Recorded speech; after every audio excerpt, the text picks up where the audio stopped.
Bonjour mesdames, messieurs, et merci pour votre présence. Assez.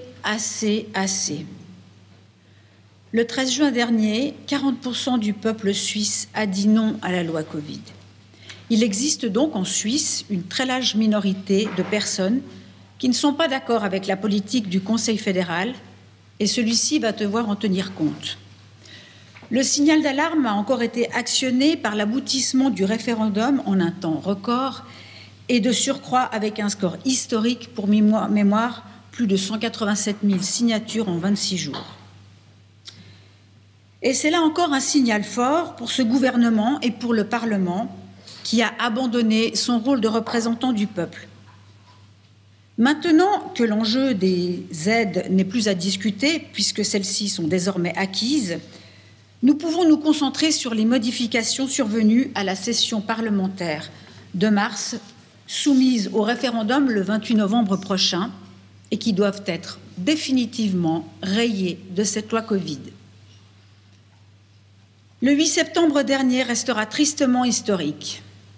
Ce jour-là, le Conseil fédéral a désormais largement dépassé les bornes. En élargissant l'extension du certificat sanitaire à tous les lieux de loisirs, culture et de formation, je rappelle que les étudiants ne possédant pas de certificat ne peuvent plus accéder aux études. Cela bafoue le droit fondamental à la formation. Le Conseil fédéral a donc pleinement homologué la ségrégation dans notre pays, avec ce fameux sésame qui, quelle ironie, accorde des privilèges aux personnes le présentant.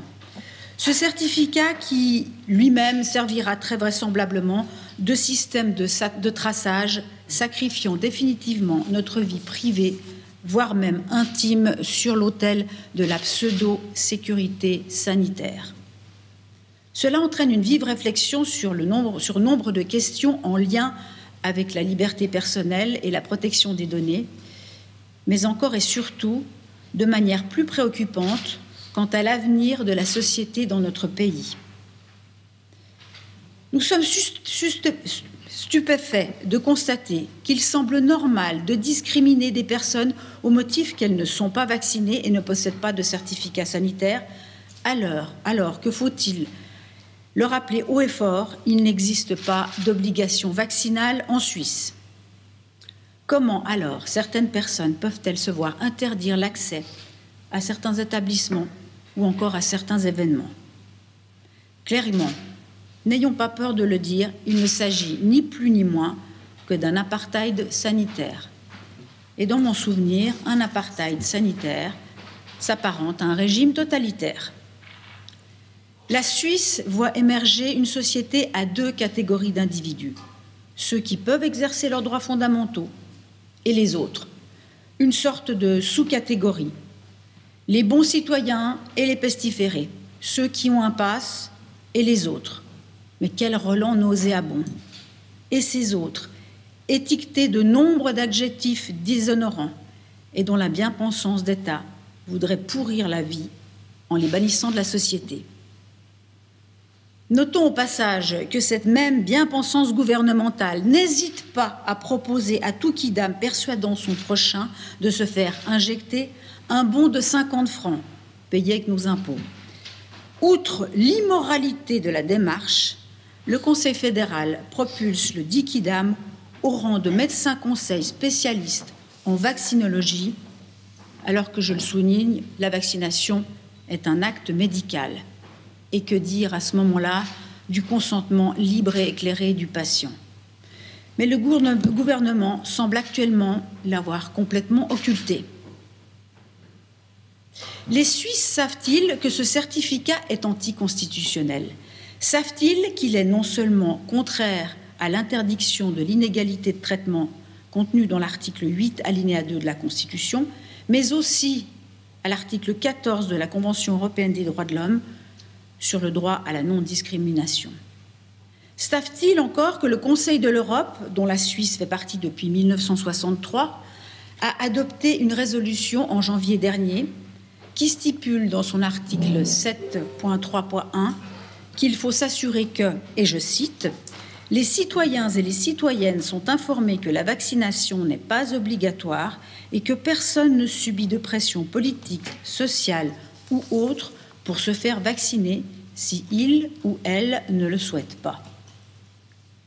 Et que l'article 7.3.2 insiste sur le fait qu'il faudra veiller à ce que personne ne soit victime de discrimination pour ne pas avoir été vacciné en raison de risques potentiels pour sa santé ou tout simplement pour ne pas vouloir se faire vacciner.